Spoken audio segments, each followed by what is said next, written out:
is here too, said Espio just as he was opening the door to his bedroom. Espio finished opening the door and there was Tails, who was standing in Espio's room. The moment Tails saw Sonic, his face turned into a salad of anger, the devil, and lava. End chapter 9. Wow. Wasn't it 8? Fucking what That was a amazing. Man. Guys, alright, so I'm not gonna question the penis in the corner of the room, but I am going to say, not even the penis is prepared for what is about to come next. None of you are prepared for chapter 10. Are we actually reading chapter 10 now? God. I have a question. Yes, alright. I have a question. Make it really fucking quick, because I have to read this before I have to go. Are you Is this reading the final fan fiction? chapter? Yes, it is Sonic High School. Okay, that's all I wanted to know. Come on, thumbs up. Alright guys, this is it. Sonic Is High the School, final chapter? chapter 10. This is the final- final chapter that I'll be reading. The final Thank chapter you, is sir. 25. Thank you. course. Oh shit! Thank you, sir. Alright, everyone. Quiet. Alright, chapter 10. Why are you here? Screamed Tails with the anger of a million angry birds. Sonic was shocked because Tails was his best friend, and Tails was smart, but Tails was super pissed at Sonic for not coming to the science competition even though they were best friends. Sonic moved his mouth, but words didn't come out because he did not know what to say. Sonic was a mixture of mad and sad and frustrating because he did not know what he could do to get Tails to be his friend again. At times like this, Sonic just thought about Amy's fine body because it sent his mind at E''S. I am here for my friend, said Sonic. Our friend Ezio. We are still friends too, Tails. You are just too mad to see that. I know what I see, said Tails, kind of screaming. I am so smart. Espio tried to get in between them, even though it was his house that they were right in right now, and said, guys, please, let's just make sure I can fight Knuckles and not get owned. Sonic and Knuckles ignored him for the moment and continued to be in a fuss. I'm sorry, bro. I don't understand. What can I do to make our friendship the best one ever once again? Said Sonic to Tails. Tails wiggled his two tails and looked to the side in a thinking way. I don't know, said Tails to Sonic. But you know what? Here, take this. Tails took out a blue book from a spot and threw it on the ground in front of Sonic. It was what it was when Sonic looked at it. It was Sonic's journal. What? How did you get this? Said Sonic to Tails. I gave this to Miss Lesson before she read about my balls problems. I lied. I did not go to the science competition that night. I still went to school, but instead going to the science competition, I used my science hat of invisibility to sneak into Miss Lesson's room and get your journal. I wanted to get your journal so that no one else could read your business and see all your gay ball problems that I know you still have, even though you think you're getting better. I was going to give it back to you, but you were not there at the competition. But you should have been, even though I am such a good friend to you. Even now, when it could have been reaching my moment of genius, I was doing a thing for you because I want you to be happy, Tails said to Sonic with a voice of emotion. Sonic did not know what to say. High school drama was so insane to be part of. Sonic picked up his journal and felt like he was going to cry because he was being an asshole jerk to his best friend who was only trying to make him happy. Tails, you did not have to do this, finally said Sonic respondingly. What matters is that I did, said Tails. And also that you did not care for my special day because you were too busy trying to be true boyfriend and girlfriend with Amy. Goodbye, Sonic. And Tails, right before he flew out Espio's bedroom window with his flying tails, and then he did. This is so shitty, said Espio to Sonic, who is now the only other person in his bedroom. I still have to fight Knuckles tomorrow, but your different kind of fight with Tails is just as crazy. That is for me to figure out with Tails, said Sonic. Let's get back to making sure you cannot be defeated by Knuckles. Sonic and Espio spent all night in Espio's bedroom, reading books and watching videos about fighting and learning how to be the best at it. By the time the night was over, Espio was ready to face Knuckles. They went to school on this new day, and school happened and was over, and now they were in the hall, where Knuckles said to meet him and to fight. There was a crowd of people around him that included Sonic, who looked worried, Rouge, who looked worried with her baby, and Vector, who was smiling. Also in the crowd was Tails, and with him Cream the Rabbit, who was Charmy Bee's girlfriend. Cream was a little woman and pretty smart, but not as smart as Tails. Her boobs were smaller than both Amy's and Rouge's, but they were still high quality in their own way. It is surprising to most people that a gay like Charmy was even allowed to have a girlfriend, but it just goes to show you that the impossible is not what you think it is. Then, Espio jumped over to the crowd, to the middle where Knuckles was. So you decided to come anyway, said Knuckles, even though you know your ass is going to get torn up by my moves. I do not want to fight you, Knuckles, said Espio to Knuckles, but I'm doing this for Charmy and Rouge. I'm doing this for Charmy because you kidnapped him, and for Rouge because you did not respect her baby.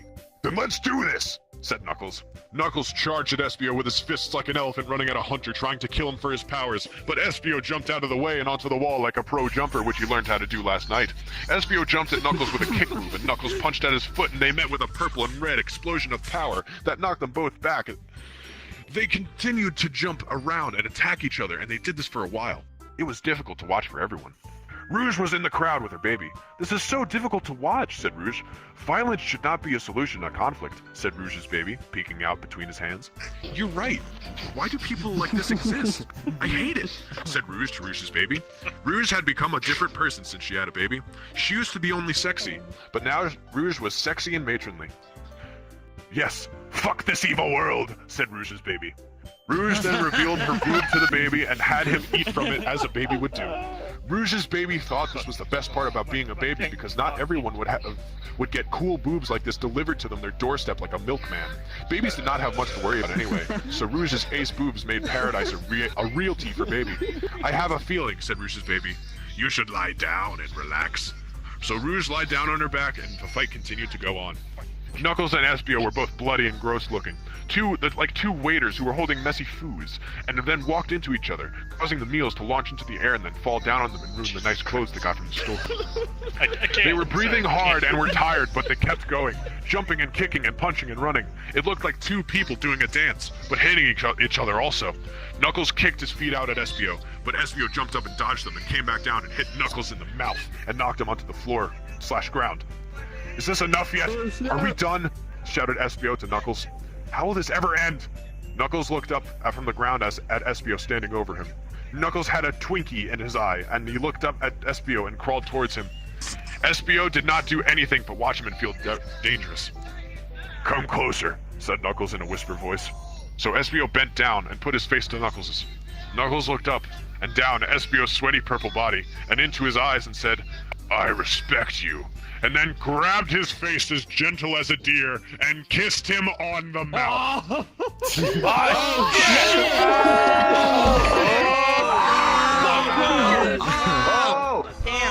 When Knuckles kissed him, he did it extra hard, sometimes with his eyes shut and sometimes looking into Espio's deep yellow eyes that looked like a circus of loving men.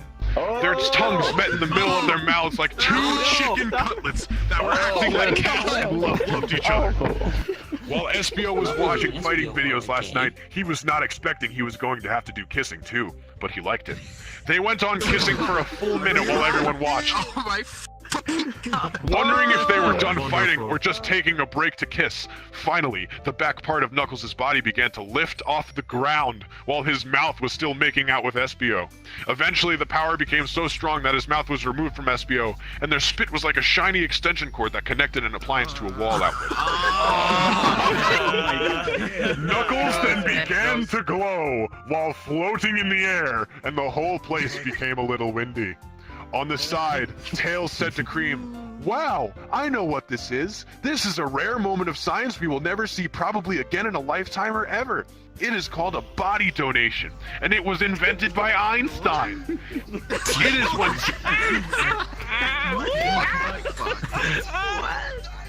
It is when someone reaches a moment of such powerful love that they can choose to restart their lives as part of the person they love. Einstein invented this by making his wife love him so much that one night during a romance pasta dinner that she became a baby that was like him.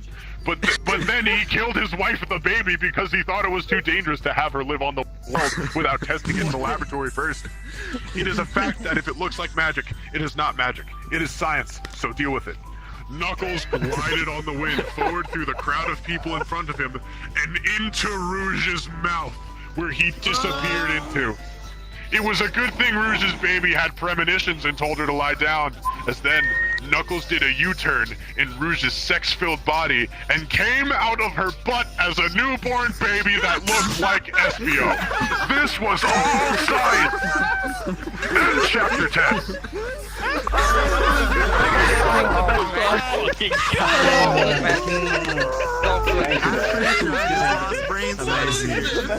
Love it. What is this? Like, man. That's I wasn't expecting that.